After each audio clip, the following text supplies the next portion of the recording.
En nombre de la especialidad de Relaciones Internacionales, les doy la más cordial bienvenida a este evento.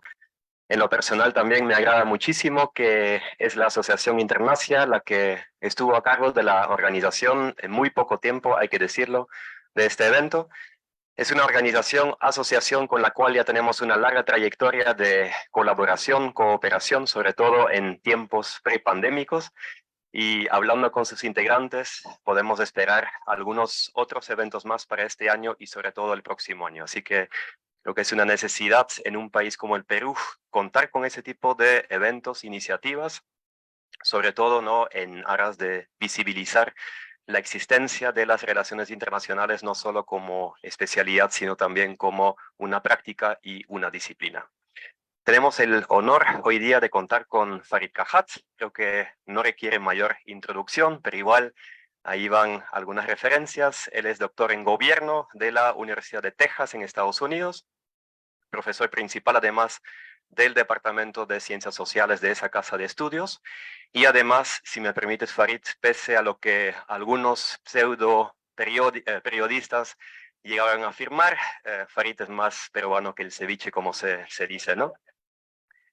Eh, Aprovecho también de la oportunidad, de la ocasión para demostrar, creo que en nombre de todos, del departamento de la especialidad, nuestra solidaridad con Farid, ¿no? Como ustedes lo saben, ha sido lamentablemente víctima de toda una campaña de desprestigio de algunos, hay que decirlo también, casos, personajes aislados que aparentemente no tienen mayor remedio que difundir algunas desinformaciones. Así que, Farid, nuestra solidaridad en ese contexto.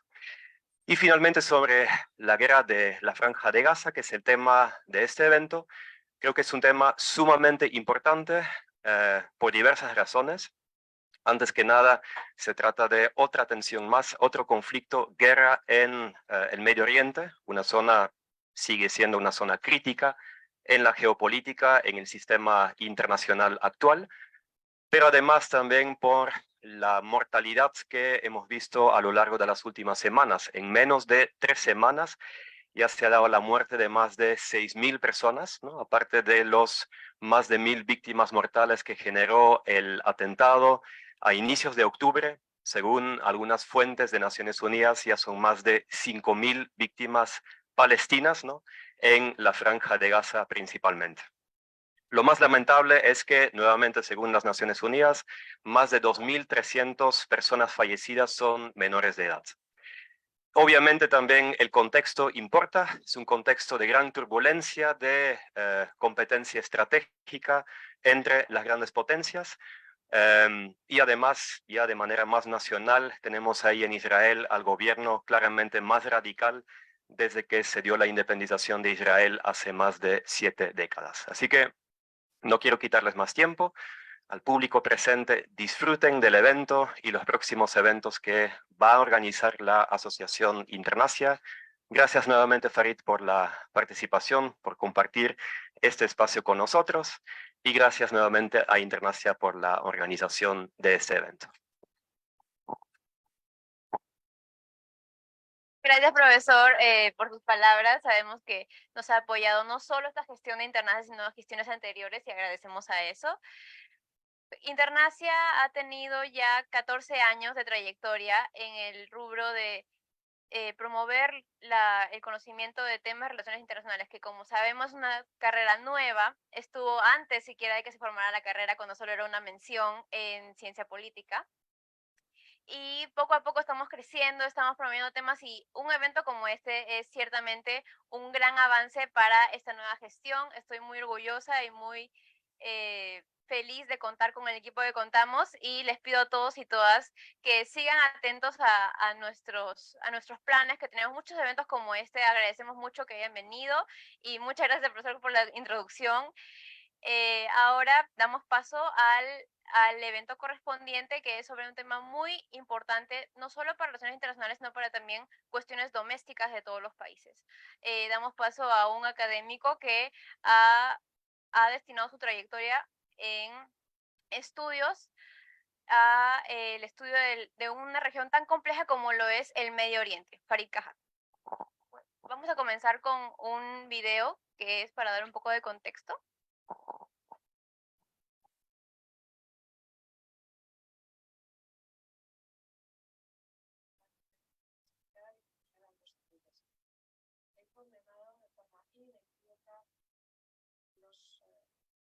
Actos de terror y sin precedentes y horripilantes por parte de Hamas en Israel el 7 de octubre. Nada puede justificar la matanza deliberada, las heridas y los secuestros de civiles o el lanzamiento de cohetes contra objetivos civiles. Todos los rehenes deben ser tratados de forma humana y liberados de inmediato sin condiciones. Tomo nota con respeto de la presencia entre nosotros de miembros de sus familias. Excelencias, es importante reconocer también que los ataques de Hamas no se produjeron en un vacío. El pueblo palestino ha estado sometido a 56 años de ocupación sofocante.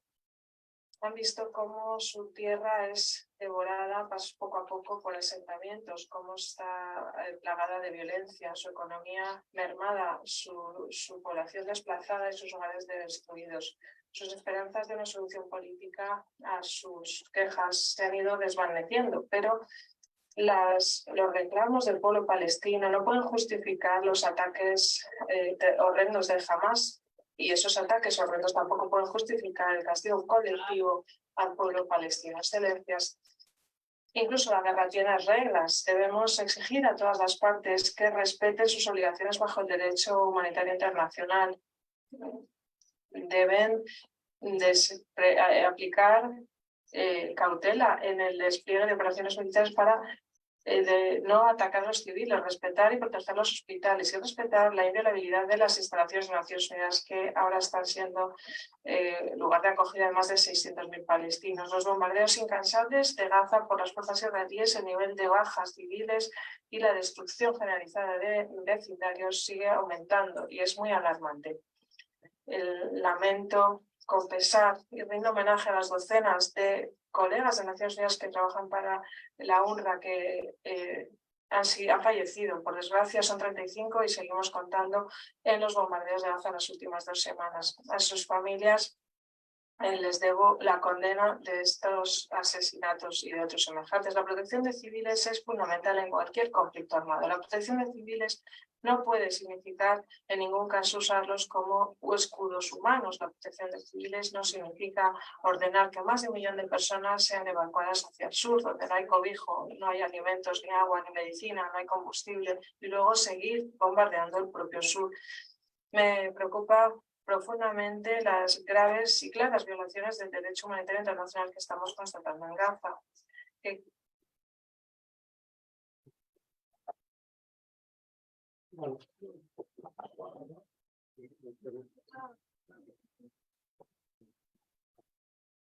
¿Qué tal? Buenas tardes.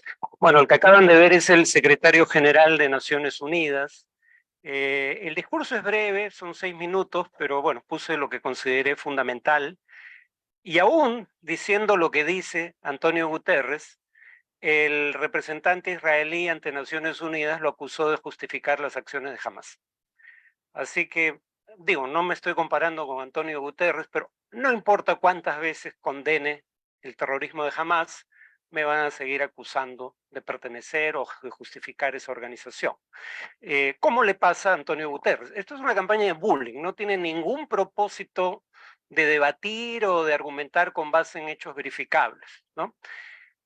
Para desgracia de Eddie Fleischmann, no me intimidan fácilmente. Ya le hice saber a través de medios, entrevistas, mejor dicho, que si no había una retractación pública, lo iba a demandar por difamación. Ya se supone que el abogado que consulté ya le debe haber enviado una carta notarial. Lo que sé por lo pronto es que retiró el tuit, ¿no? Bueno, ya no se le llama tuit, no sé cómo se le llame, pero lo cual demuestra que era consciente que era un acto de difamación. Si realmente creyera lo que decía ahí, ¿por qué lo retira? Yo además, sabrán algunos, presenté o planteé 2 cosas a quienes me difamaban, bueno, y a quienes me criticaban sin hacerlo. Un debate público. Ed Fleischmann ya dijo a través de un tercero que no va a debatir conmigo. o que muestren, porque todo esto empezó por mi participación en un evento público en favor de Palestina, donde según ellos se habló de echar a los judíos al mar, totalmente falso, eso jamás se dijo. Pero nuevamente, la verdad no importa aquí, ¿no? Dije, bueno, oigan mi presentación y díganme qué cosa dije ahí que o no sea un hecho verificable o que contravenga el derecho internacional en general y el derecho internacional humanitario en particular. Van 4 o 5 días desde que lancé el reto, no he tenido una sola respuesta hasta ahora, ¿no? Y si alguien quiere hacer lo que no hacen mis detractores y venir aquí y debatir conmigo en este momento, bienvenido. Pero dejo en claro que quienes me atacan nunca me han dado cara, ¿no? Bueno, dicho eso, empiezo con la presentación. Voy a decir algo que probablemente suene conocido. Un grupo terrorista ingresa a un suburbio en una ciudad de Oriente Medio y provoca una masacre indiscriminada de civiles. Según la inteligencia israelí, la masacre provoca entre 700 y 800 muertos. Según otras fuentes, los muertos son más de 1000, algunas hablan de hasta 3000. El país es el Líbano, la ciudad es Beirut, básicamente los suburbios que son campos de refugiados palestinos de Sabra y Shatila, el año es 1982. Los grupos criminales son grupos libaneses, pero llevados hasta las inmediaciones de los campos de refugiados por el ejército israelí, que cerca los campos de refugiados durante las innumerables horas en que se perpetró la masacre. O sea, el terrorismo de Hamás contra civiles israelíes que vimos el 7 de octubre es el peor caso de terrorismo que se haya perpetrado contra civiles israelíes en la historia de este conflicto. Pero no es el único caso de terrorismo de esta magnitud, solo que los anteriores no habían sido contra civiles israelíes, sino palestinos. Sería el primer tema que quería dejar en claro. Yo suscribo, por lo demás, palabra por palabra todo lo que dijo Antonio Guterres, ¿no? Y a esto se refería él, ¿no? Dice, se ha violado el derecho internacional humanitario. Les pongo un par de ejemplos solamente para que vean que los ataques de Israel no son ataques selectivos, son ataques indiscriminados. El propio Guterres lo dice en el video que vieron, destrucción de barrios enteros. Eso no es un ataque selectivo o focalizado. Bueno, les pongo un par de ejemplos. Según Amnistía Internacional, entre septiembre del 2000 y febrero de 2017, fuera del contexto de conflictos armados, fuerzas israelíes dieron muerte a cerca de 5.000 palestinos, cerca de 1.800 de los cuales eran civiles. Amnistía Internacional añade, y ahí tienen la fuente, Amnistía Internacional no tiene conocimiento de soldado alguno de Israel que haya sido condenado por causar deliberadamente la muerte de un palestino en los territorios ocupados desde 1987. Condena penal, no sanción disciplinaria. No hay condena penal. O sea, esta es la prueba de que son ataques deliberados, porque de otro modo se sancionaría a los culpables, pero no hay sanción alguna, tampoco cuando se mata a periodistas. Por eso uno entiende cosas como la que ve ahí, que en el año 2014, en los enfrentamientos más graves antes de los actuales, hubo 2.251 palestinos muertos y 73 israelíes. Y de los palestinos muertos, 1.462 eran civiles, unas 2/3 partes. De los israelíes muertos, 6 eran civiles. Claro, esto no quiere decir obviamente que jamás sea selectivo en sus métodos, como vimos en los ataques brutales que perpetró el 7 de octubre. Jamás no mata más civiles porque no puede, no porque no lo desee. Pero el punto es que Israel sí tiene armas de precisión y podría atacar de manera de minimizar bajas civiles, pero como ven ahí no lo hace. Y nadie es sancionado cuando cosas de este tipo ocurren. Para que vean nuevamente que esto no es selectivo, bueno, oyeron al secretario general de la ONU decir que 35 trabajadores de la Agencia de Naciones Unidas para los refugiados palestinos han muerto por fuego israelí, 35. ¿Y por qué esto es importante? Porque los locales de la ONU son los únicos refugios que se consideran relativamente seguros en este contexto. La ONU garantiza que no se usen, por ejemplo, para albergar armamento, que es de lo que acusa Israel a Hamás. Aún así son alcanzados. Estos son datos de 19 de octubre, o sea, ya tienen varios días.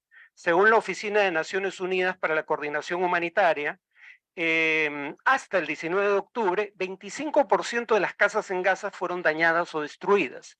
59 locales de atención médica, desde postas hasta hospitales, han sido blanco de ataques, y 170 locales educativos han también sido blanco de ataques. El siguiente, por favor. Entonces, primer punto, las acciones de Hamás son indiscriminadas y por esa razón son un crimen bajo el derecho internacional humanitario, igual las acciones de la yihad palestina. Es distinto el caso de la Autoridad Nacional Palestina, que no comete ese tipo de atrocidades. Pero el punto es que la mayoría de las atrocidades en este conflicto han sido cometidas no por la parte que sea moralmente más reprobable necesariamente, sino por la parte más poderosa, militarmente hablando, que es Israel. El diario El Comercio, presumo que sería insospechable de simpatías con los palestinos, de hecho un miembro de, una de las personas que me atacó en redes es miembro del directorio del diario El Comercio, Marta Meyer Miro Quesada, nunca bien ponderada, y decía en un tuit, dicho sea de paso, si yo estaba a favor de la Sharia en el Perú, es decir, la ley islámica. Yo decía, a mí me bautizaron católico y hoy en día soy agnóstico, que me registren. ¿Por qué diablos yo iba a querer un Estado islámico? Yo soy partidario de la separación de Estado e Iglesia y de un Estado secular, ¿no? Más aún, diría laico, para que suene más fuerte, porque algunos creen que el laico es un Estado que tiene una inspiración crítica de la religión. Yo creo que eso no es cierto, pero en fin. Pero bueno, el diario El Comercio mencionaba que 85% de las víctimas han sido palestinas históricamente y que no solo han muerto muchos más civiles palestinos que israelíes, sino que como proporción del total de víctimas mortales también mueren más civiles palestinos que israelíes. Israel sostiene, dicho sea de paso, sobre el tema de fondo. Por eso quería empezar con el discurso de Guterres, porque menciono este tipo de temas.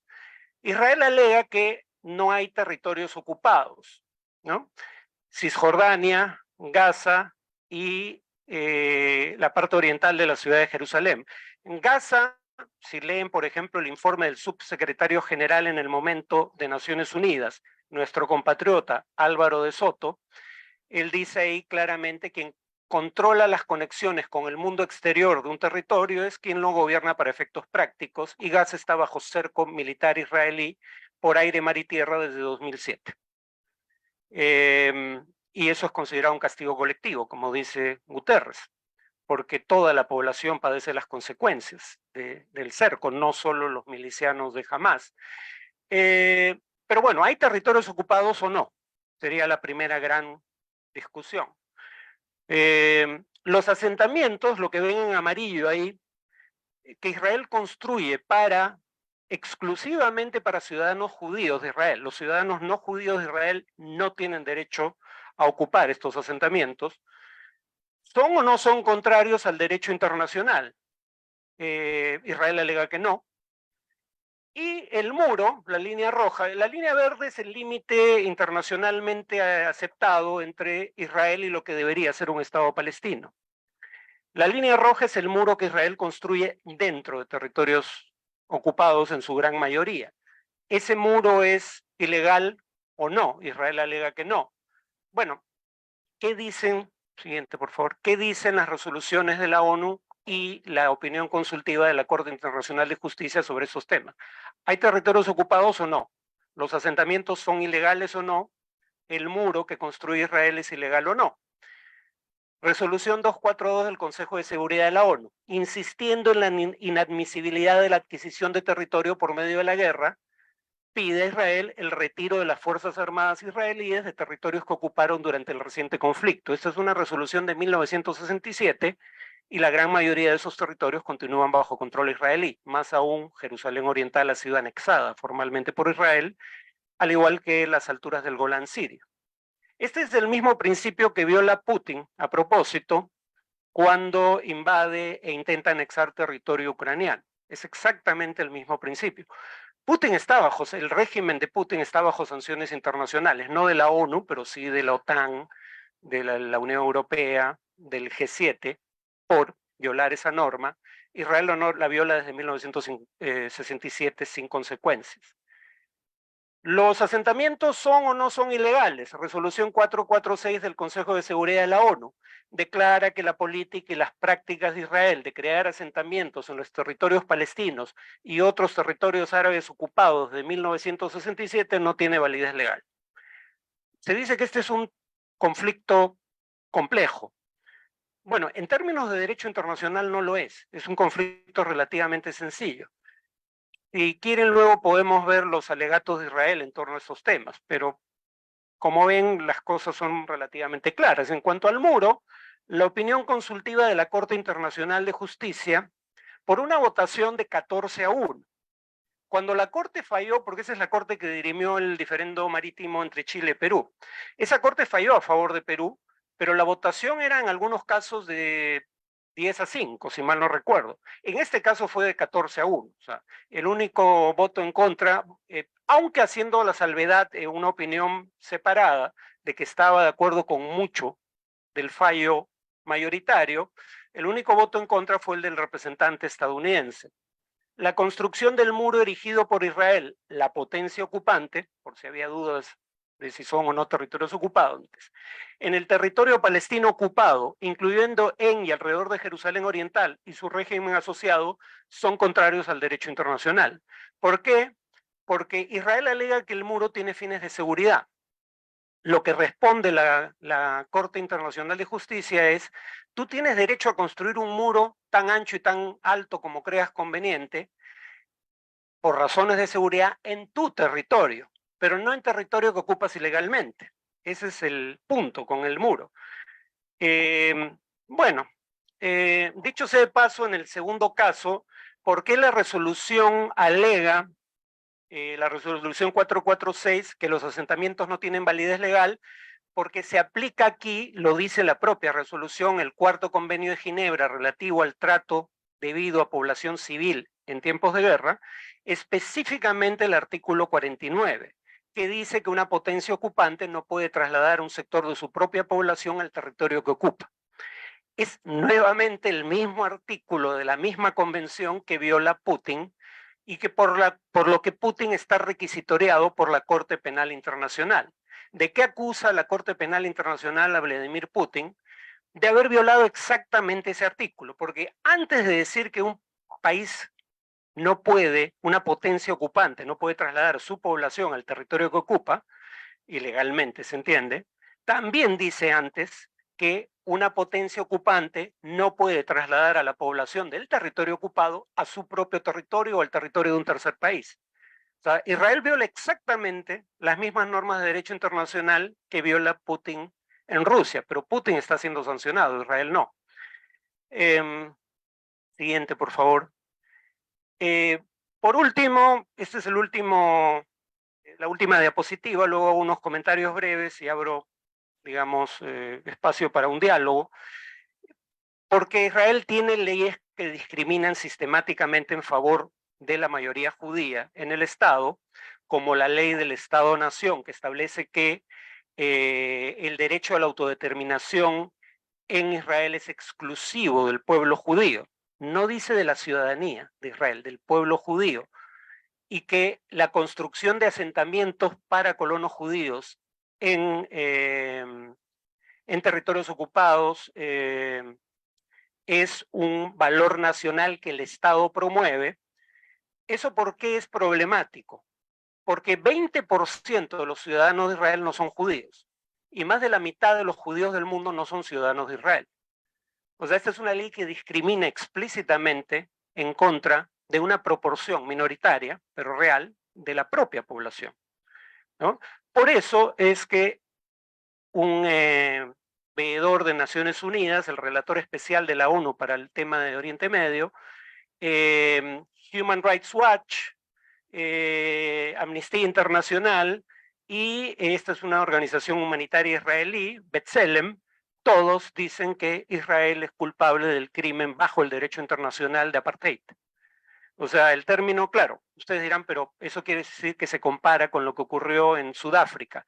El régimen de segregación racial sudafricano se llamaba así, apartheid, mezcla de las palabras apart, separado, en inglés, y hate, que según tengo entendido es piel en africáner, ¿no? Separación por color de piel. Bueno, a raíz de la experiencia de Sudáfrica, se creó una convención internacional de lucha contra el apartheid que define el crimen de apartheid y a criterio de estas organizaciones, las prácticas israelíes cumplen con ese criterio. Entonces, este es el contexto que se ha perdido totalmente de vista a raíz de los crímenes cometidos por Hamás.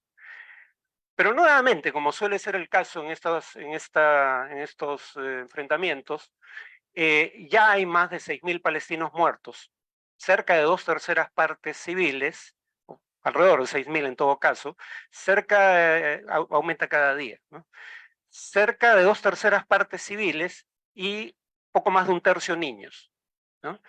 Yo diría que la diferencia entre gente como quienes me difaman y nunca dan la cara en redes sociales y yo, es que yo, al igual que Antonio Guterres, nunca voy a avalar la muerte o el asesinato deliberado de civiles, se trate de quien se trate, nunca son un blanco legítimo.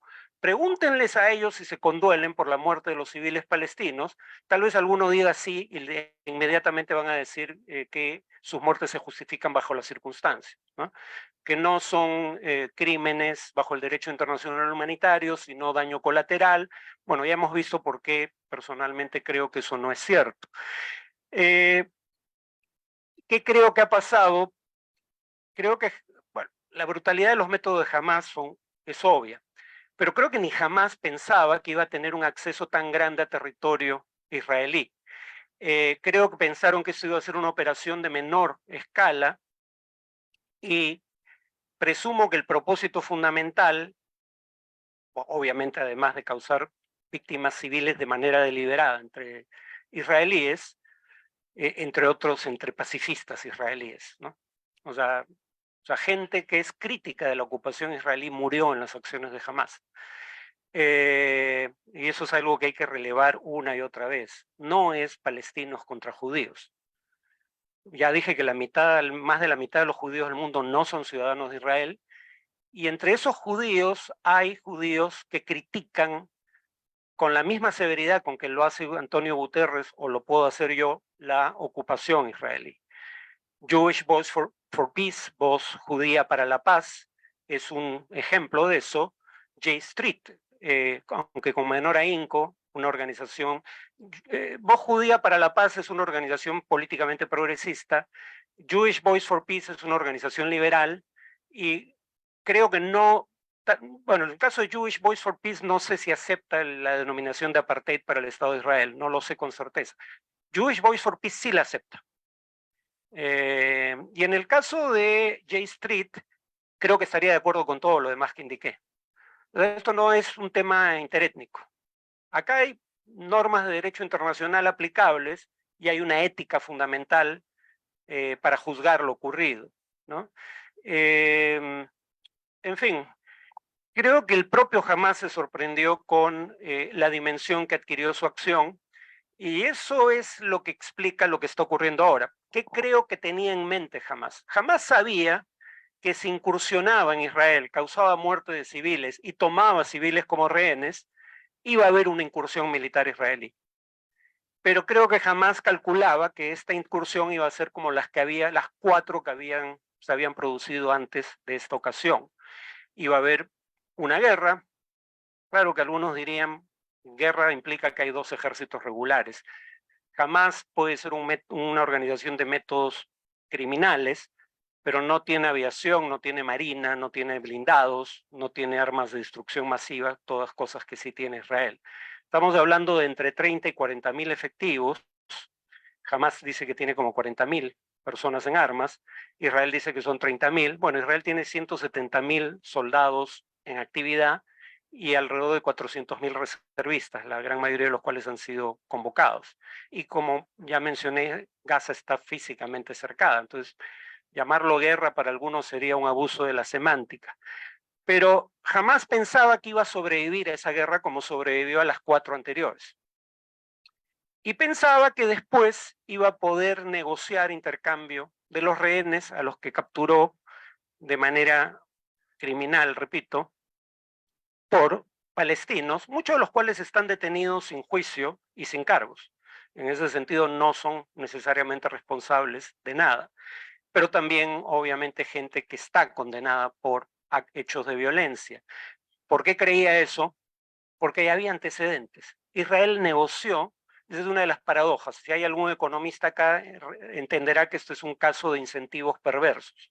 Cuando tú le das al otro incentivos para que actúe de modo contrario a tus propios intereses. Israel no negocia para efectos prácticos desde hace 10 años con el grupo palestino relativamente moderado que desde 1988 reconoce a Israel. Pero sí ha negociado en 2 ocasiones, una con Hamas y una con Hezbollah en el Líbano, para intercambio de prisioneros. O sea, negocias con tu peor enemigo, pero no con y que no te reconoce como Estado, pero no negocias con el grupo palestino que sí te reconoce como Estado y que está dispuesto a llegar a un acuerdo contigo, ¿no? Y en segundo lugar, y hubo intercambios de prisioneros. Israel entregó más de 1.000 prisioneros por un solo soldado israelí capturado por Hamas. Y en segundo lugar, Israel se ha retirado de territorios palestinos ocupados o territorios ocupados en el Líbano solo después de violencia. Y se retiró de manera unilateral, sin mediar una negociación. Se retiró de Gaza en 2005 y se retiró del Líbano, el sur del Líbano, casi todo, el año 2000, bajo fuego graneado, sin negociar. Eso es lo que creó incentivos perversos, eso es lo que llevó a muchos a pensar Israel solo cede a través del uso de la fuerza.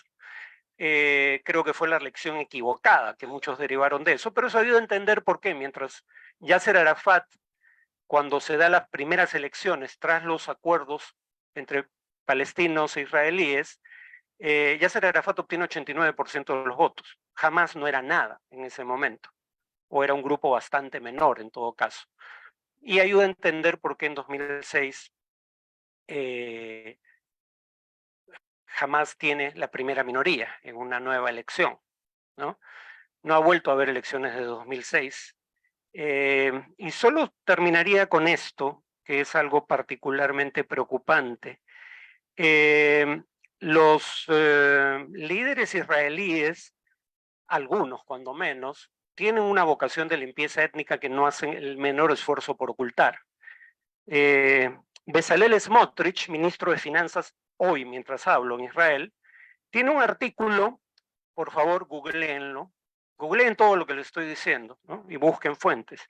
Se llama El Plan Decisivo de Israel, Israel's Decisive Plan. Casi lo llamó el plan final, ¿no? Y Smotrich dice explícitamente, está en internet y está en inglés, no tienen que saber hebreo. Se tomó la molestia de traducirlo al inglés. Como que no tiene nada que ocultar, o sea, no es que intenta engañar a nadie.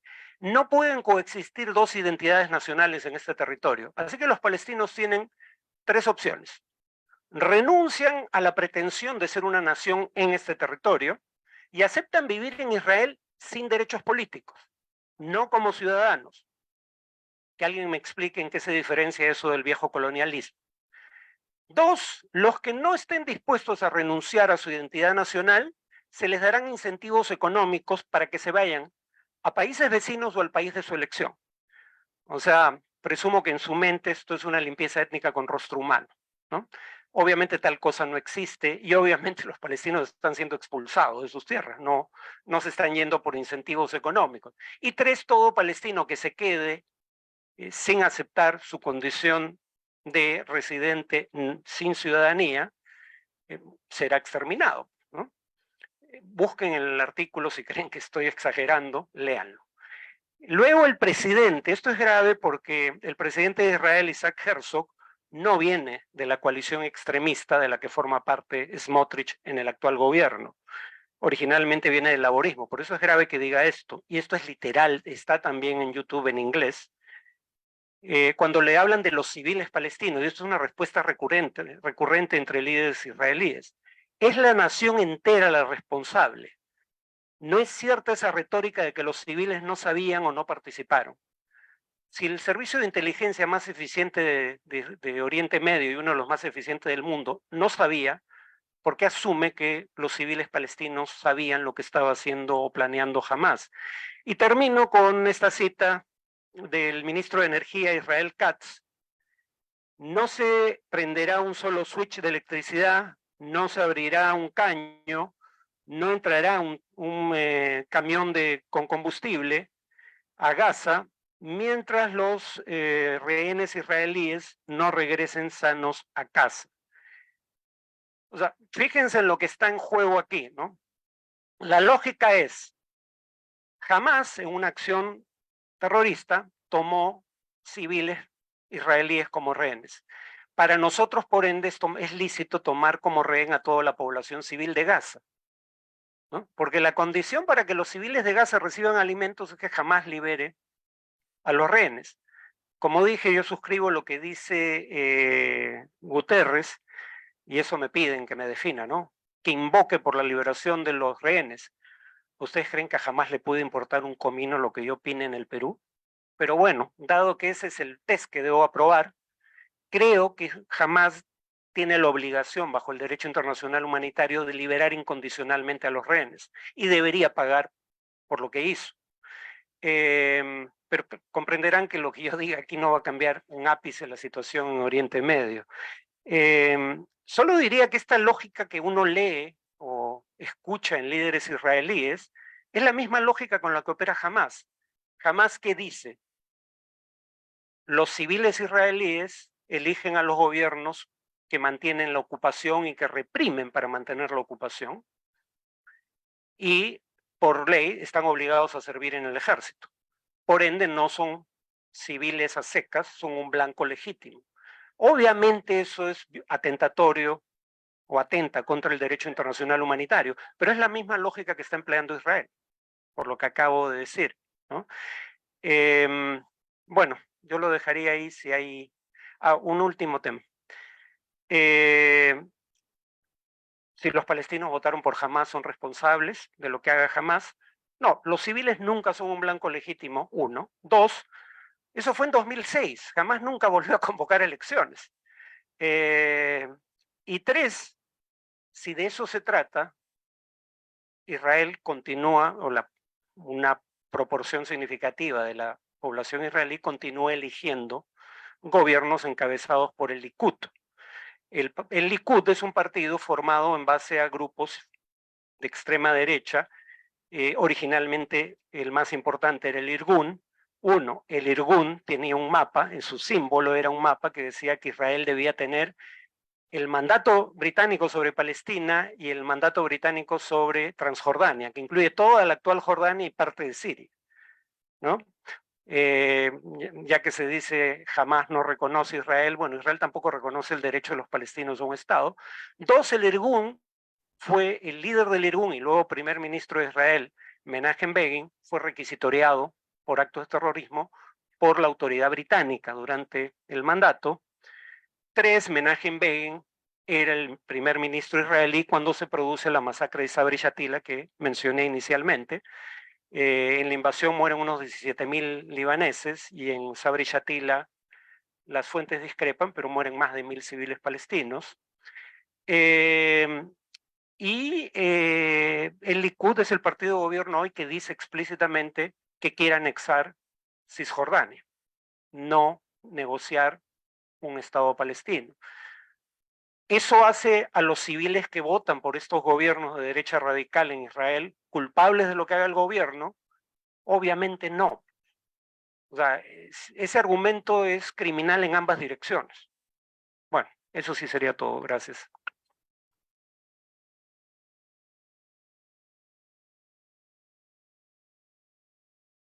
Si quisieran hacer algunas preguntas, pueden alzar su mano. Empezamos. Buenas tardes. Mi nombre es Paolo. Hoy en el New York Times, McLean, que ahí argumentaba que para siquiera pensar en la posibilidad de la paz, lo que primero que hay que hacer es acercar a las oficinas y a donde se toman las decisiones de poder personas que estén dispuestas a negociar la paz. Eso no sucede más del lado de Netanyahu. La segunda, la primera es, existen estas fuerzas de paz, o fuerzas las que desean una solución de dos estados y una alternativa de genocidio. La segunda es que existen o que no llegan al poder. En el caso de Hamas creo que perdieron la guerra, ¿verdad? Pero en el caso de Israel, ¿cuáles son algunas de las blockades políticos que se enfrentan a? Buena pregunta. A ver, primero, una posible consecuencia de lo que acaba de ocurrir, o de lo que está ocurriendo, es que caiga este gobierno extremista en Israel. Primero hay precedentes. Cada vez que hay una guerra en la que la mayoría de la población considera que el resultado no ha sido el esperado, no necesariamente una derrota, pero van a ver los ejemplos. La guerra de 1973, en donde Egipto sorprendió a Israel, como sorprendió jamás a Israel en esta ocasión. Golda Meir, primera ministra, no duró 2 años en el cargo. 1982, la invasión del Líbano y la masacre de Sabra y Shatila, por las cuales hubo grandes movilizaciones en Israel. Por eso, repito, no crean en los discursos polarizantes.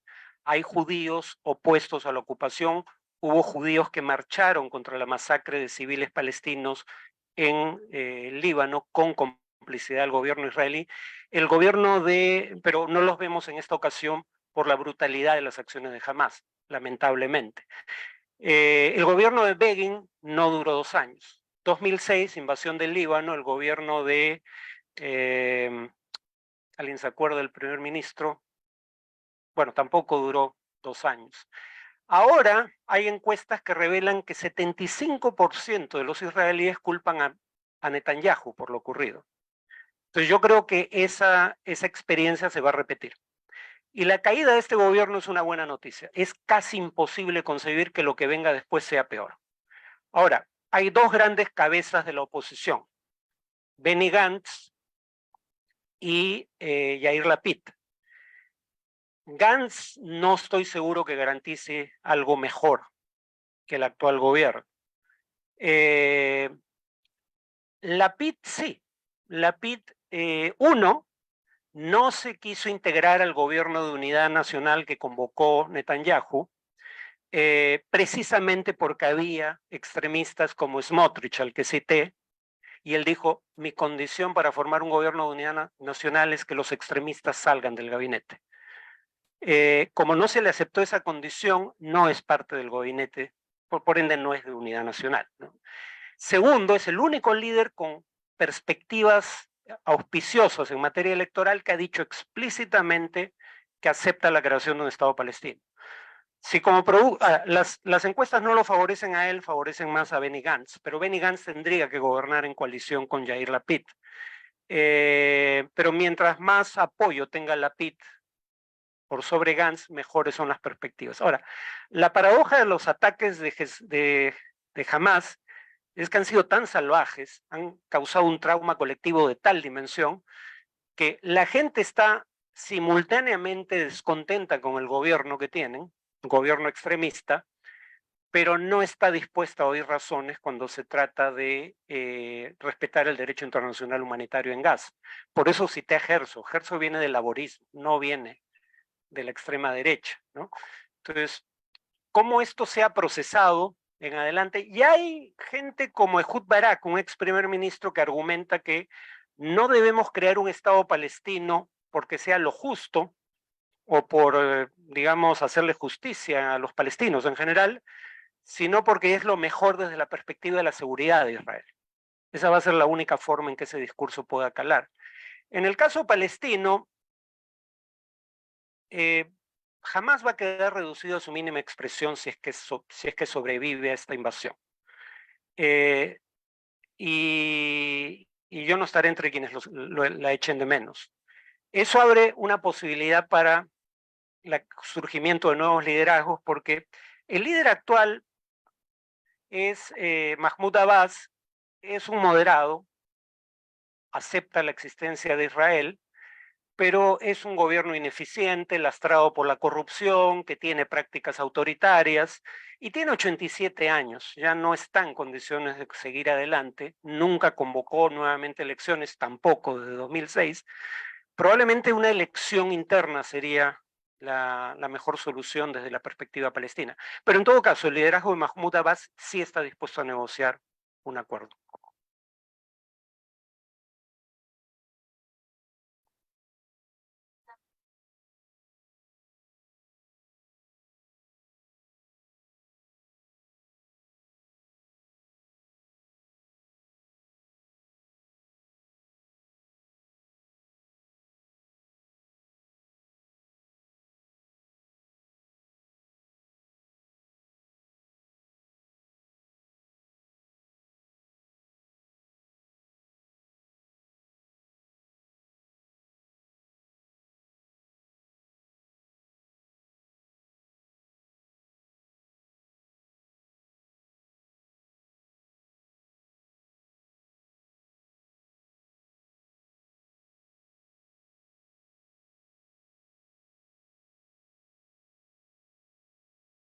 Aunque el cuarto convenio es para toda situación de guerra, independientemente de la naturaleza de la guerra, ¿no? Pero a ver, si ustedes ven cómo han evolucionado los conflictos armados en el mundo contemporáneo, hacia fines del siglo pasado, solo 4% de los conflictos armados calificaba como lo que el índice de paz, que no me acuerdo cómo se llama la entidad que lo publica, pero Peace Index, ¿no? Llama conflicto interno pero internacionalizado, como la guerra civil en Siria. Empieza como una guerra civil, una guerra interna, pero empiezan a intervenir actores externos en ese conflicto para tomar partido por uno de los bandos, a veces apoyándolo, a veces peleando junto con él, ¿no? Alguien podría decir, y esos conflictos internos pero internacionalizados, que eran 4% hace unas décadas del total de conflictos armados, ahora son el 48%. Es el caso más común. Y eso es grave porque cuando una guerra es estrictamente civil, tarde o temprano los bandos en disputa no tienen recursos para continuar sosteniendo la guerra o pierden la guerra, ¿no?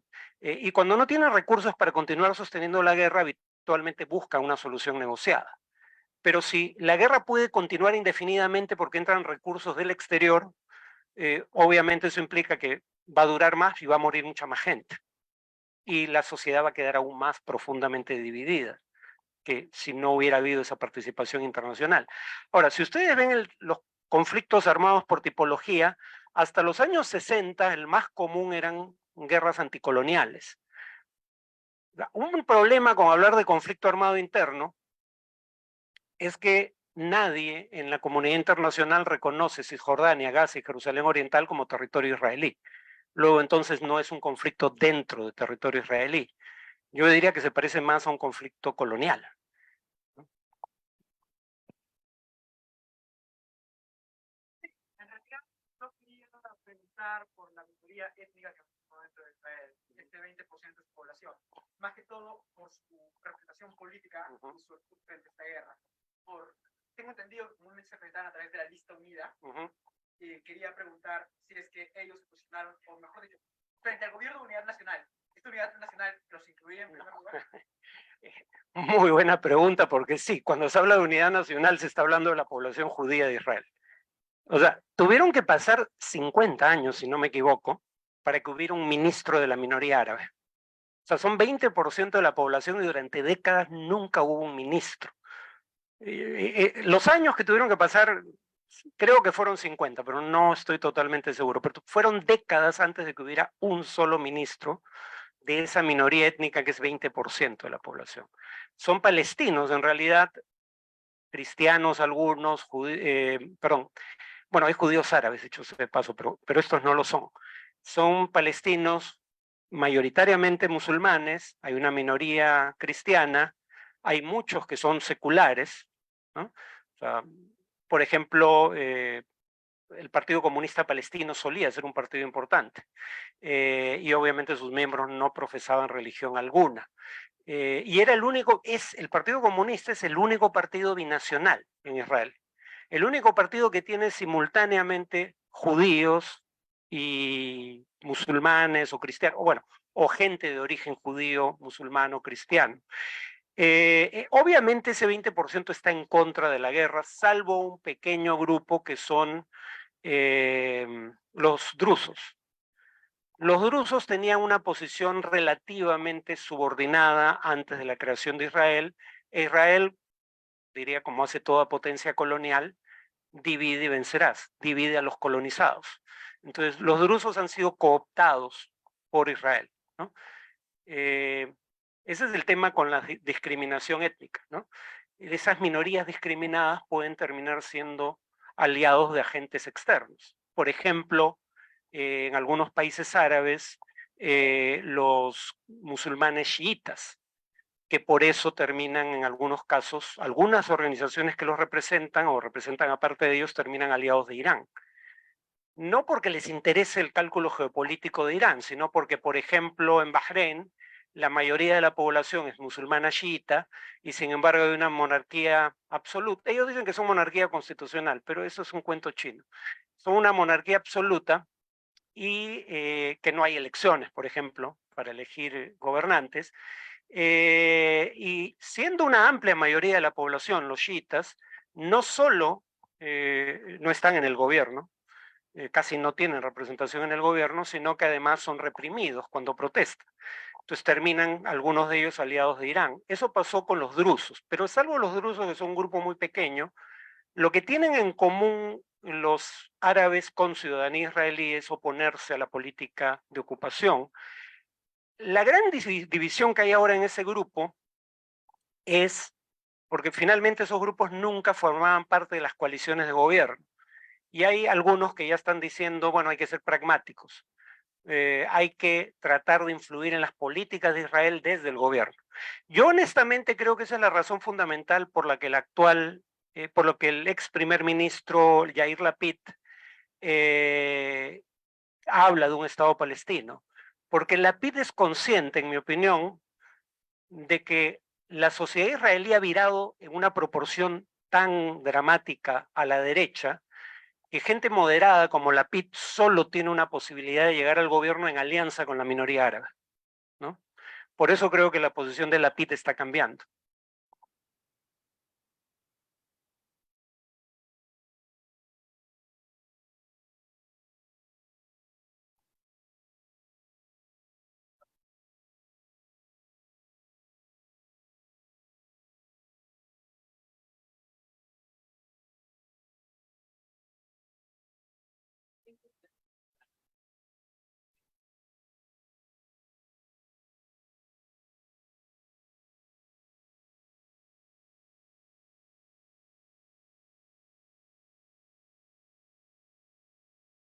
A ver, el garante histórico fue Estados Unidos, pero lo que hay que entender es lo siguiente.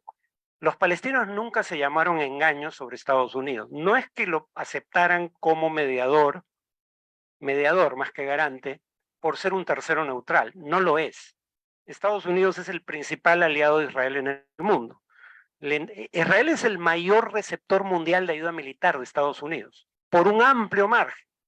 Recibe 3.800 millones de dólares anuales de ayuda, sobre todo militar. El segundo país recibe 1.300, casi la tercera parte. Israel es un país rico con una industria militar próspera. Es uno de los 10 mayores exportadores de armas del mundo. Y el país en favor del cual se han emitido más vetos en el Consejo de Seguridad de la ONU es Israel. Y el país que ha emitido la mayoría de esos vetos es Estados Unidos. Cuando los palestinos aceptan la mediación de Estados Unidos, no es porque crean que es un tercero neutral, todo lo contrario, Lo aceptan porque es precisamente el mayor aliado de Israel. Entonces el cálculo era, en caso de necesidad, Estados Unidos puede presionar a Israel de una manera en que no lo puede hacer ningún otro país. Bueno, si algo debiera quedar claro hasta ahora es que Estados Unidos nunca va a presionar seriamente a Israel, ¿no? Nunca lo amenazó con sanciones reales, por ejemplo. Digo reales porque hubo unas sanciones en los años 90, en el gobierno de George Bush, el padre, no el hijo oligofrénico. Y no fue reelegido, ¿no? De ahí nunca ha habido la más mínima mención a posibilidad de sanciones. Yo el país que creo que puede tener un papel algún día, pero eso va a depender de que Israel lo acepte como interlocutor, es China. Yo tengo una posición bastante ambivalente frente al régimen chino. Para sus ciudadanos es una dictadura atroz. Para sus vecinos es un país muy agresivo cuando se trata de dirimir conflictos limítrofes, sobre todo marítimos. Yo no quisiera bajo ninguna circunstancia vivir bajo el régimen, bajo la dictadura del Partido Comunista Chino. Dicho esto, China tenía el reto de decidir cómo actuar en el mundo más allá de su región, porque cada vez más esos problemas allende sus fronteras lo afectan. Por ejemplo, China importa petróleo de Sudán del Sur, ¿no? Y China, como importa petróleo de Sudán del Sur, empezó a ayudar militarmente, venderle armas al gobierno de Sudán del Sur. ¿Cuál era el problema con eso?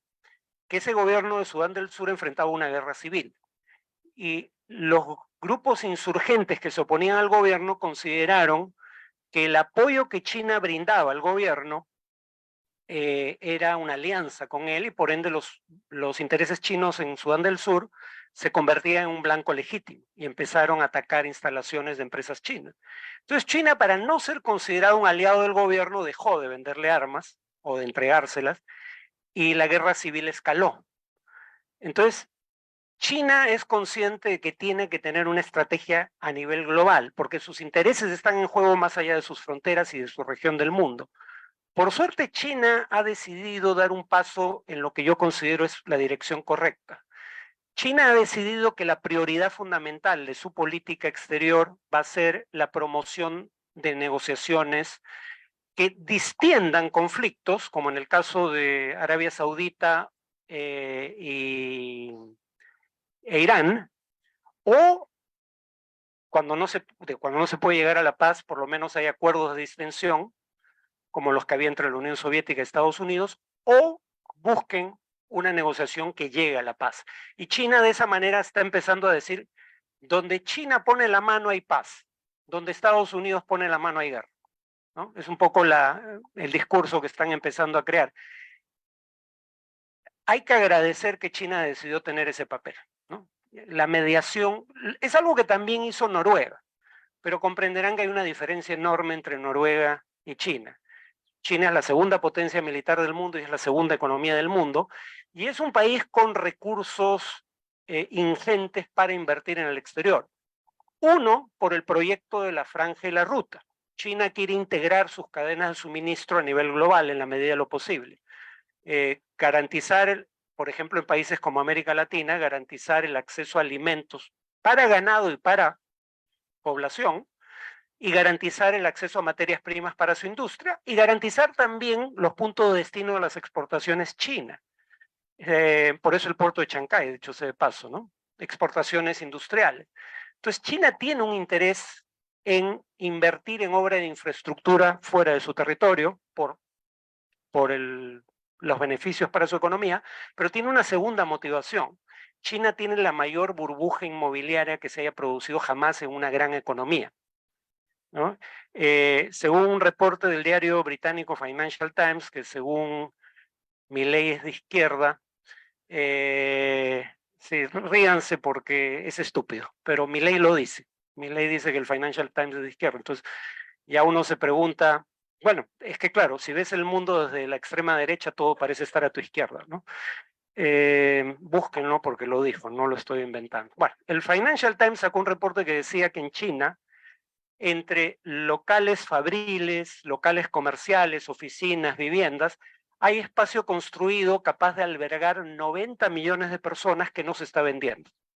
Esa es una segunda razón por la que China tiene interés en promover a su industria de la construcción en el exterior. ¿Por qué eso es importante? Porque piensen en la reconstrucción necesaria tras una guerra como la de Ucrania. Nadie tiene los recursos que tiene China para reconstruir Ucrania después de la guerra. Entonces, y además, China es el principal socio comercial de buena parte del planeta. Entonces, cuando China empiece a promover proyectos o negociaciones, perdón, va a ir acompañado de todo ese bagaje que tiene. Entonces, yo vería con buenos ojos una mayor participación de China haciendo las salvedades que ya hice, ¿no?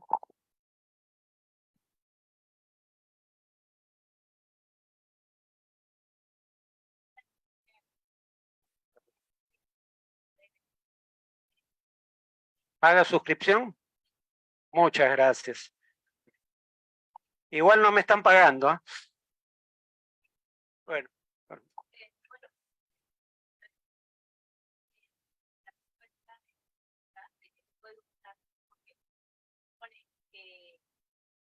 Sabía de la invasión de Hamas antes por Egipto. En este caso, ¿usted cree que exista como este interés de que Hamas a propósito haya invadido Israel para poder actuar con toda esa brutalidad que está haciendo ahora? O sea, ¿ve legítimo esa conspiración? Igual que Estados Unidos. A ver, una primera constatación. Todo el mundo fue sorprendido por la dimensión de lo que hizo Hamas. Que Hamas tenía una voluntad, digamos, de matar tantos judíos como pudiera, nadie tenía duda de eso. Que tuviera la capacidad para hacer lo que hizo, sí llamó la atención. Nadie creía que el servicio de inteligencia israelí podía fracasar en esa dimensión. Obviamente eso abre espacio para la especulación. Pero mi primera posición sería, pero seamos conscientes que eso es especulación. O sea, hasta que no haya evidencia, eso es una teoría conspirativa. Yo no tengo ninguna evidencia de eso. Segundo, incluso si Israel hubiera dejado hacer a Hamas lo que hizo, nadie obligaba jamás a matar más de 1000 civiles, ¿no? El único responsable por las acciones de Hamas es Hamas, ¿no? Eso no es culpa de Israel. Pero yo en general no creo honestamente, o sea, es como Estados Unidos el 11 de septiembre, dicen, lo hizo para poder invadir Irak y luego Afganistán y luego Irak. Y yo pensaba, ¿de cuándo acá Estados Unidos necesita pretextos para invadir países? O sea, invadió Panamá porque se le dio la gana, invadió Granada por la misma razón, invadió República Dominicana. Cuando el gobierno americano no necesitan autoinfligirse un daño de 100.000 millones de dólares en el caso del 11 de septiembre y matar a 3.000 de sus propios ciudadanos para justificar una acción armada en ultramar, ¿no? Lo mismo Israel. Pues yo honestamente no creo en esa hipótesis. Sí dije que Egipto, según reportes de prensa, creo que no lo ha confirmado el gobierno de Egipto, le habría adelantado algo. Pero lo que hay que tener en cuenta es qué cosa fue exactamente lo que dijo Egipto. Porque si lo que Egipto le dijo a Israel fue, jamás está preparando un ataque, lo que alguien en Israel puede haber pensado legítimamente es, van a lanzar unos cuantos cohetes como han hecho tantas veces en el pasado. Eso no es una amenaza de seguridad mayúscula. Nadie ha dicho hasta ahora, por lo menos, que Egipto le haya dicho, perdón, que sí, que Egipto le haya dicho a Israel, se prepara algo de dimensiones nunca vistas antes. No parece ser el caso. Y por último, esto no le conviene al gobierno israelí, que sería el presunto inculpado, ¿no? Ya dije que 75% de los israelíes culpan a Netanyahu por lo ocurrido, ¿no? Y esto era lo peor que le podía pasar a Netanyahu porque estaba ya en la picota. Tiene 3 cargos de corrupción. Intenta, esto va a sonar parecido, como no quiere ir preso por corrupción, intenta interferir con la autonomía del Poder Judicial. Allá no se llama Junta Nacional de Justicia ni Tribunal Constitucional, pero es la misma idea. Porque quiere cambiar la composición del ente que elige a los jueces, miembros de la Corte Suprema. O sea, quiere cambiar la composición de la Junta Nacional de Justicia, vaya parecido. Y quiere hacer lo que ya hizo la mayoría del Congreso con el Tribunal Constitucional. Quiere un Tribunal Constitucional obsecuente. Bueno, en su caso, una Corte Suprema obsecuente. Entonces, algunos israelíes conservadores decían, bueno, de pronto es corrupto. Sí, sus métodos son autoritarios, pero al menos sabe cómo protegerlos. Es un halcón en materia de seguridad. Ahora resulta que tampoco sabe eso, ¿no? Entonces, esto no lo beneficia. No veo por qué él querría permitir que les... Y además esto ha sido un trauma colectivo brutal. Nunca habían muerto tantos judíos en un solo día desde el Holocausto. Y por eso la sociedad israelí, que tenía un sector entre liberal y de izquierda, que se oponía activamente a la ocupación y que marchaba cuando había este tipo de masacres, en las que han muerto más de 2000 niños palestinos, ahora está en silencio, ¿no?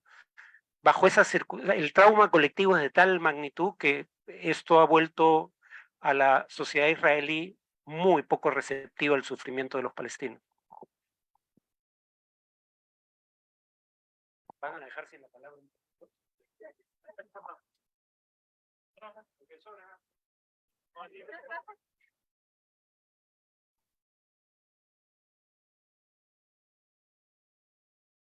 Perdón, yo me puedo quedar más rato si es necesario, no sé si hay que abandonar el aula. Ya, entonces...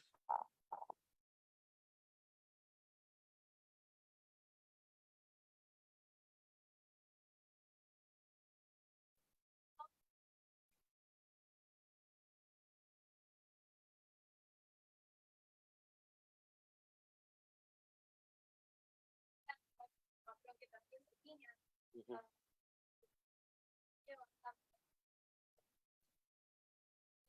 En la política internacional que las contradicciones.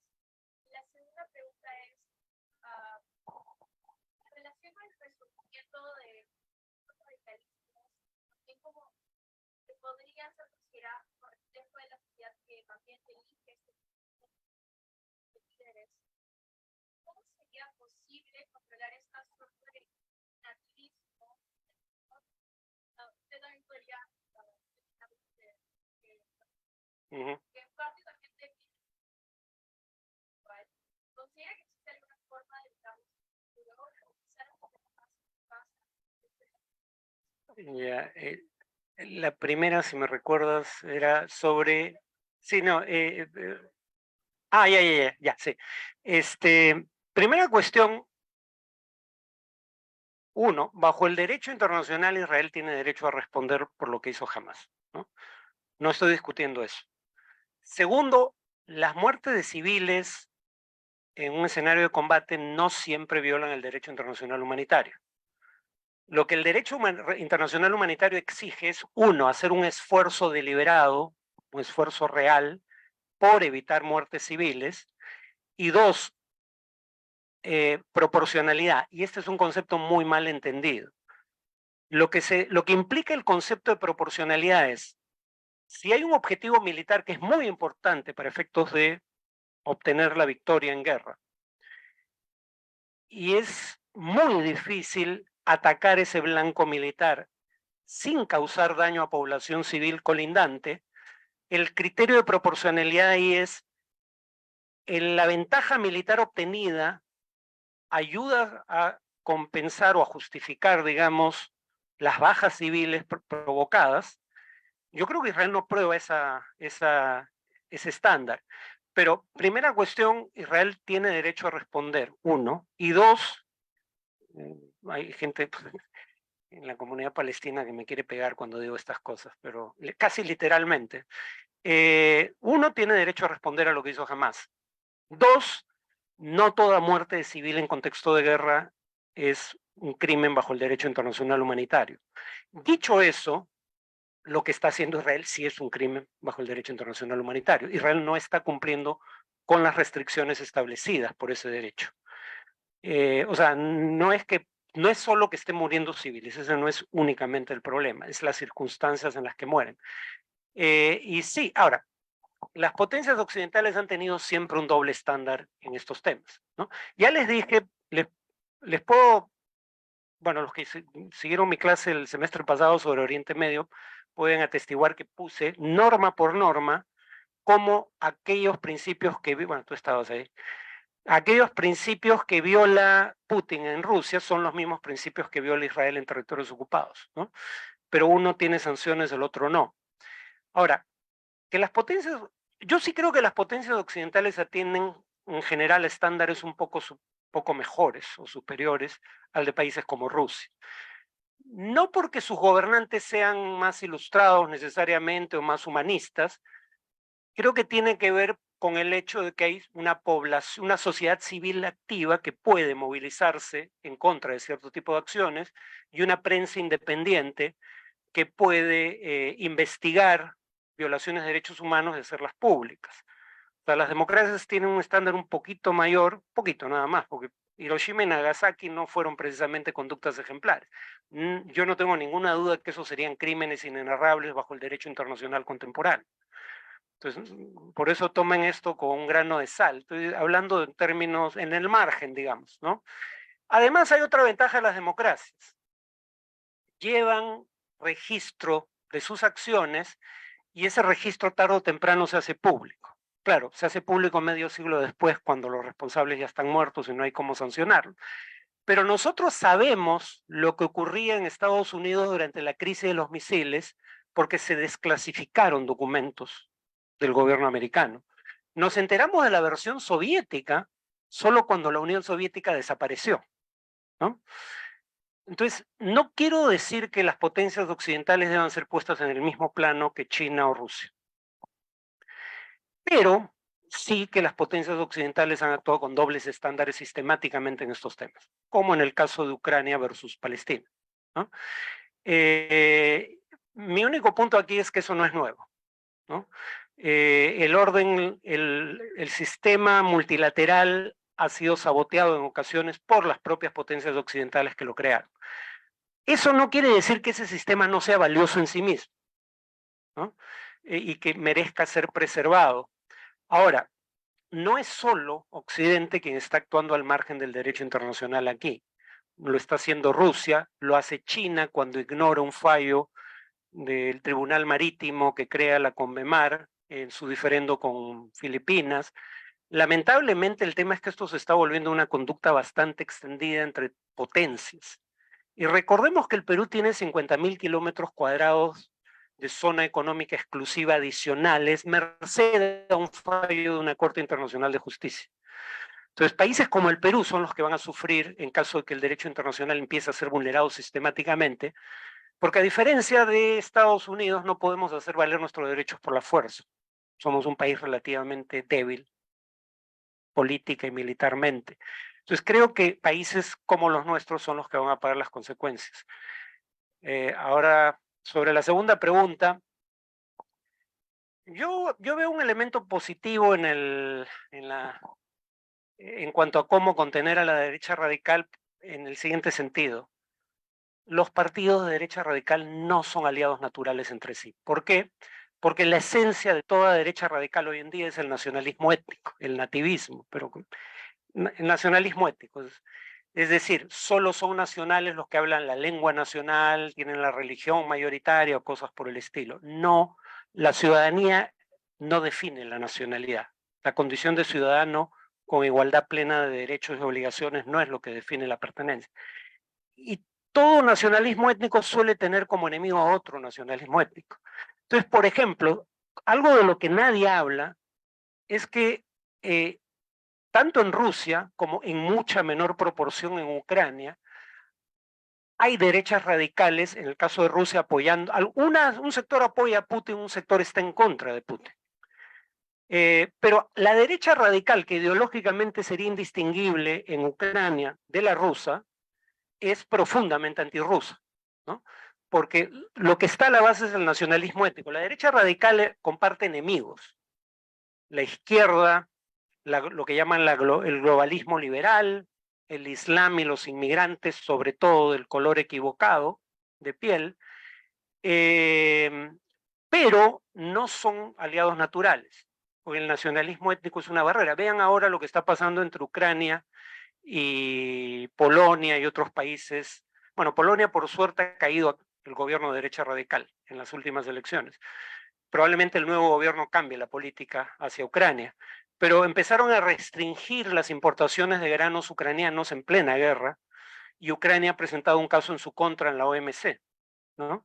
Se suponía que eran grandes aliados. Bueno, ahí empiezan a ver los límites de las alianzas entre fuerza derecha radical. Entonces, tiene un componente autodestructivo la derecha radical. Uno, porque su solidaridad no pasa a las fronteras nacionales, más allá de los enemigos comunes que comparten, y dos, porque sus ideas son generalmente estúpidas. Para decirlo con toda claridad, nadie en el Reino Unido ignora ya que el Brexit fue una estupidez. Eso fue lo que propició la derecha radical británica, ¿no? Oigan ustedes lo que decía Theresa May, primera ministra, en su momento. Ella decía, ¿cómo evitamos que el Partido por la Libertad del Reino, por la Independencia del Reino Unido, el UKIP, nos quite votantes conservadores abrazando sus banderas? ¿Cuál era la gran bandera del UKIP? Miren el nombre, Partido por la Independencia del Reino Unido. Todos buscaban independizarse del Reino Unido, no el Reino Unido independizarse de alguien más, porque nadie los colonizó jamás. Pero dentro de su lógica, que los colonizaba o les impedía ejercer su soberanía era la Unión Europea.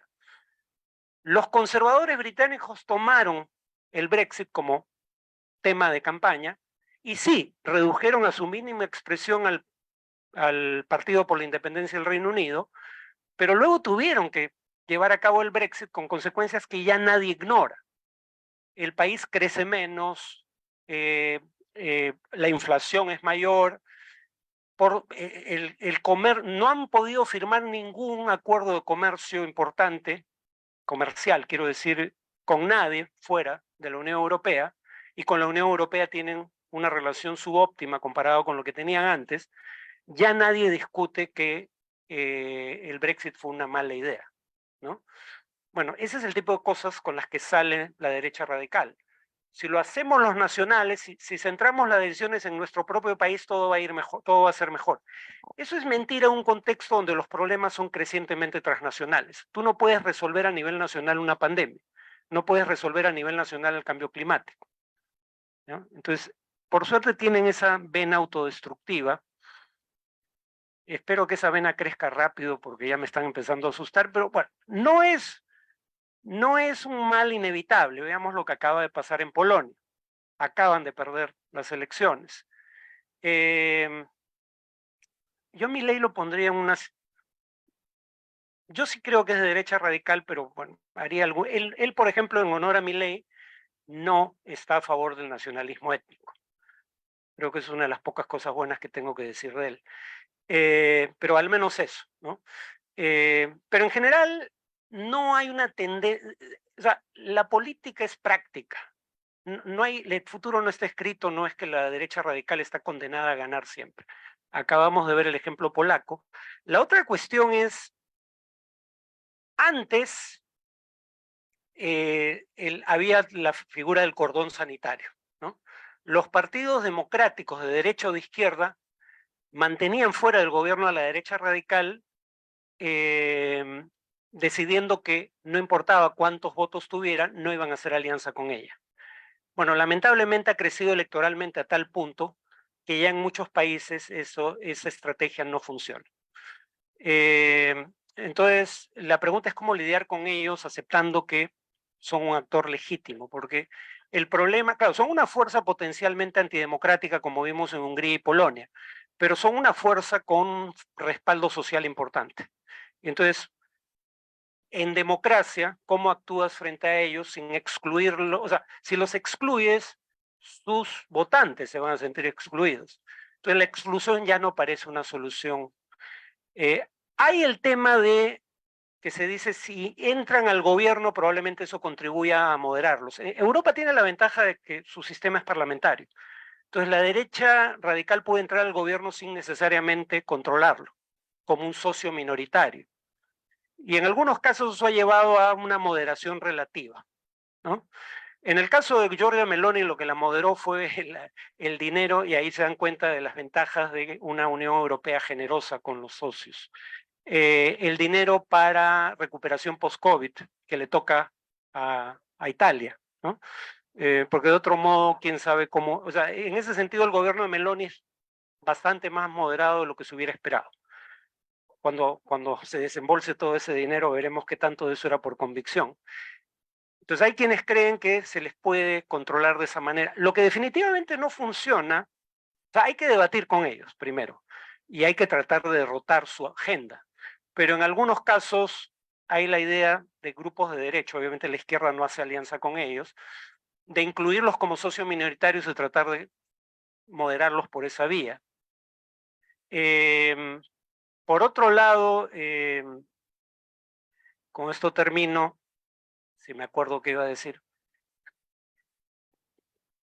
Por otro lado está el tema de que, como ya decía, es un problema difícil de resolver porque cómo excluyes a esos partidos sin que se sientan excluidos sus votantes. Ahora, yo sí diría algo en favor del populismo de derecha o de izquierda. Con todo lo malo que tiene el populismo, lo que hay que ser conscientes, y esto aplica al populismo de derecha radical, es que el populismo suele ser un síntoma. O sea, algo va mal en el sistema de representación habitualmente y por eso el populismo crece. Entonces, resolver los problemas que están a la base, que hacen que la gente no se sienta representada. Piensen en dos ejemplos de populismo de izquierda en América Latina: Evo Morales y Correa. Los politicólogos, que es como se dice, solíamos ser muy críticos por los componentes populistas y autoritarios de esos gobiernos. Pero cuando ustedes veían encuestas o participación electoral, Evo Morales logra aumentar la participación electoral de pobres e indígenas en Bolivia. O sea, aquellos que menos se sentían representados por el statu quo creyeron encontrar un nivel de representación que no habían tenido antes, uno.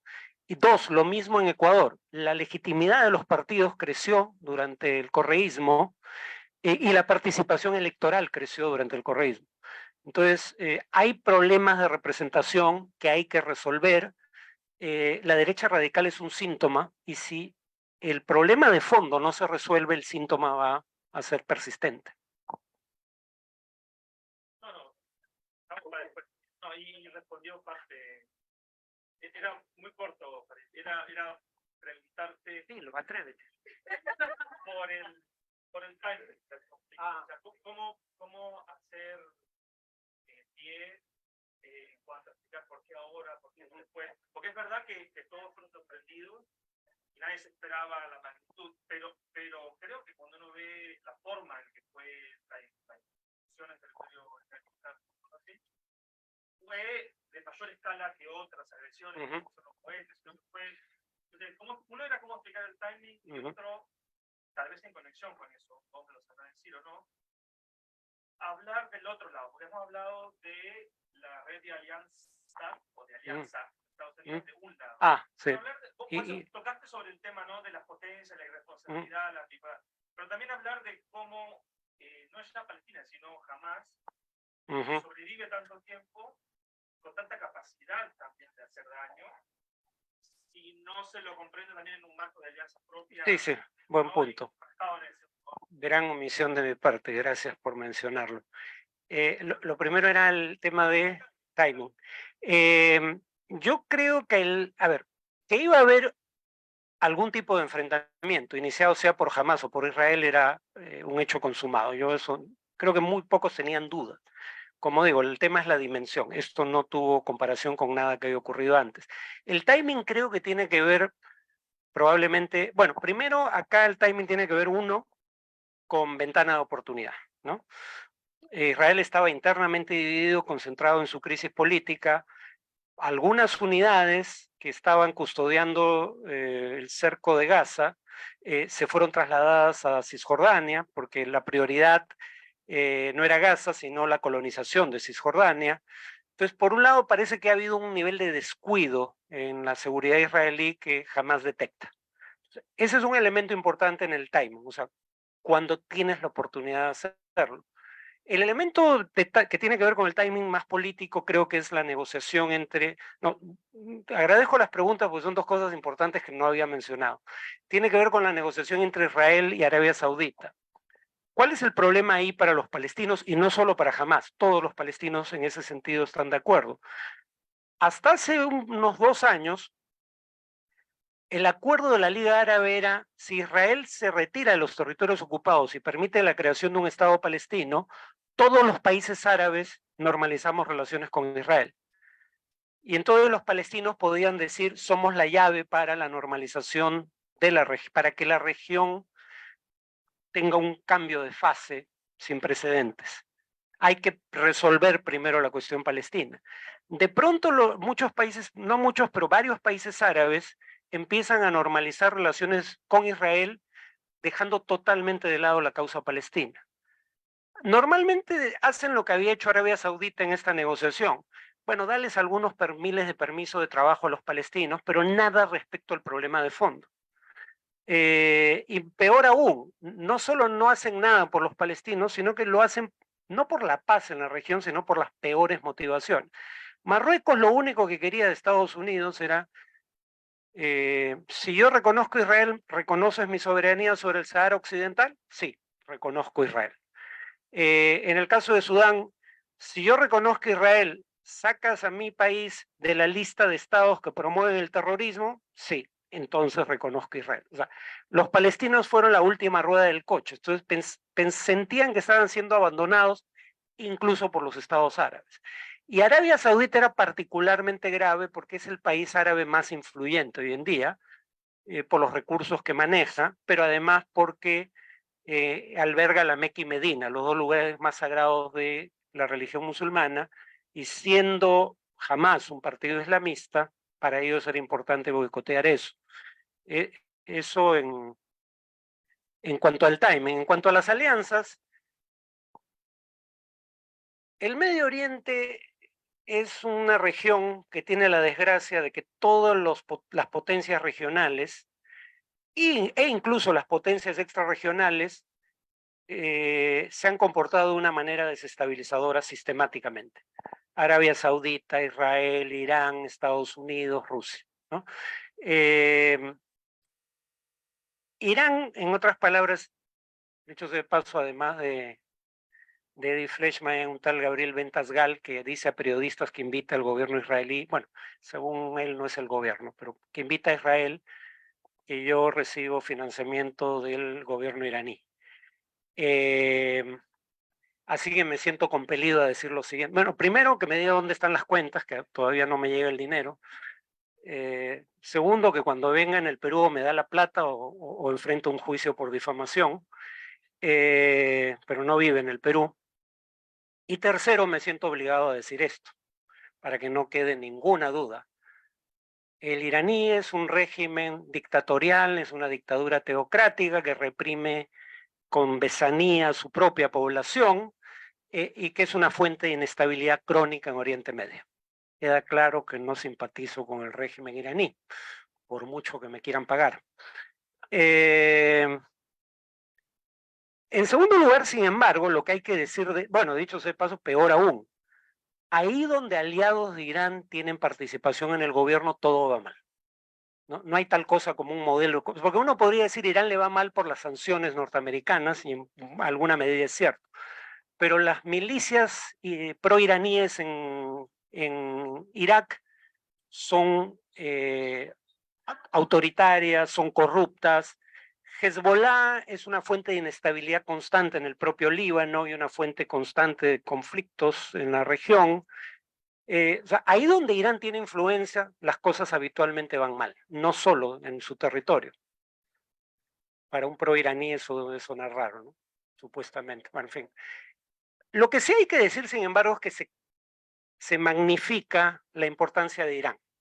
Irán gasta menos en defensa que Israel, y ya no lo comparemos con Estados Unidos.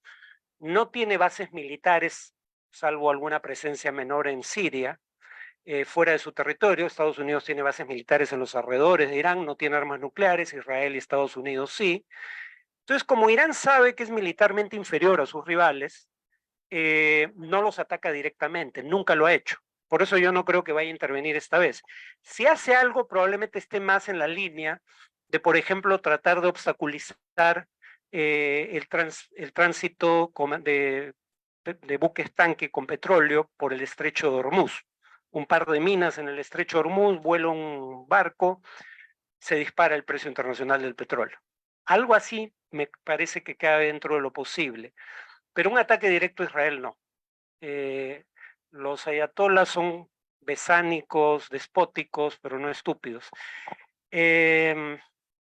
Por eso es que han creado una red de alianzas, milicias que responden en mayor o menor medida a Irán. Contra lo que se suele creer jamás es probablemente el enlace, o perdón, el eslabón débil de la cadena, porque jamás en realidad no surgió como un aliado iraní originalmente. Era más bien un aliado de la hermandad musulmana egipcia. Y, por ejemplo, en la guerra civil siria, Hezbollah e Irán tomaron partido por el régimen. Jamás tomó partido por las milicias que combatían al régimen y que provenían también de la hermandad musulmana, un partido político egipcio. Pero básicamente Hezbollah, los hutíes en Yemen, ciertas milicias en Irak y Hamas en menor medida, son aliados iraníes e Irán habitualmente antagoniza a sus rivales haciendo que estos grupos actúen contra ellos, no Irán. Por ejemplo, recordarán algunos que en su momento se atribuyó a las milicias hutíes el ataque contra instalaciones petroleras en Arabia Saudita. Entonces, Irán siempre busca lo que dan en llamar en inglés, bueno, en español sería denegación plausible o negación plausible, ¿no? Decir, bueno, no fui yo. Sí, mis aliados, probablemente con mis armas, pero no fui yo. No llama engaño a muchos, pero hace una diferencia, ¿saben por qué?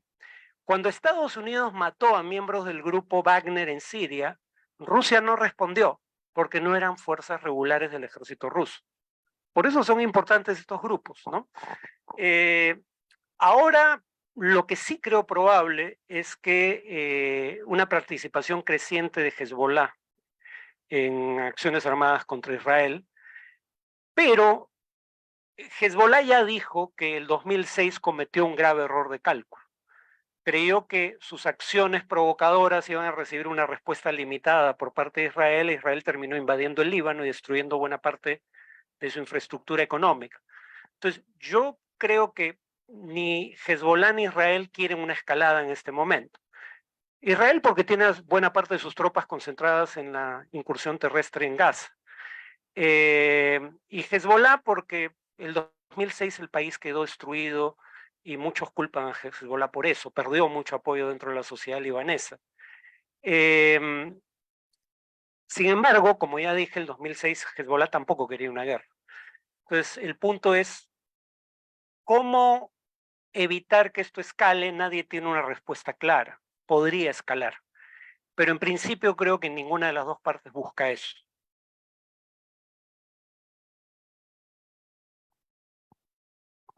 Sí, muchas gracias porque también...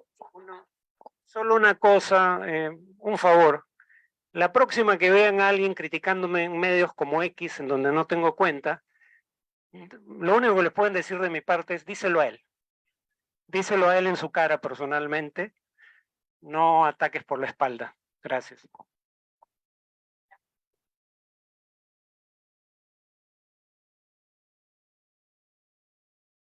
Sí, bueno, yo para cerrar, como nos hemos podido dar cuenta, para analizar este conflicto es muy bueno como futuros profesionales tener los puntos de vista, aristas de diferentes materias, como son la sociología, para entender a cada comunidad, sus ideas, sus costumbres, la historia, para entender el dinamismo territorial que ha habido en todo este conflicto, también como el derecho internacional, como el profesor lo comentó, a través de los diferentes convenios, las definiciones de conflicto, el derecho internacional humanitario, que es muy importante para comprender esto, y finalmente también sobre las relaciones internacionales, ya que esta disciplina también nos brinda marcos teóricos muy importantes para entender este conflicto. Finalmente, le queríamos agradecer bastante por darse su tiempo, porque sabemos que ante esta coyuntura lo han estado llamando en múltiples medios, por habernos brindado esta charla, brindar su conocimiento y experiencia a cada uno de nosotros.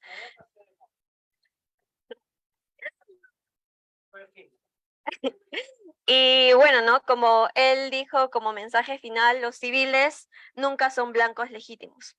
Así que les invitamos también a seguir a Internacia en las redes sociales, ya que tenemos diferentes eventos que se van a venir y también analizamos la coyuntura internacional, así que sería chévere que nos vayan a seguir.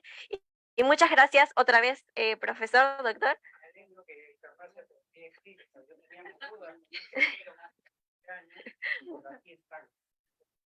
Sí, a cada uno de ustedes por venir. Gracias.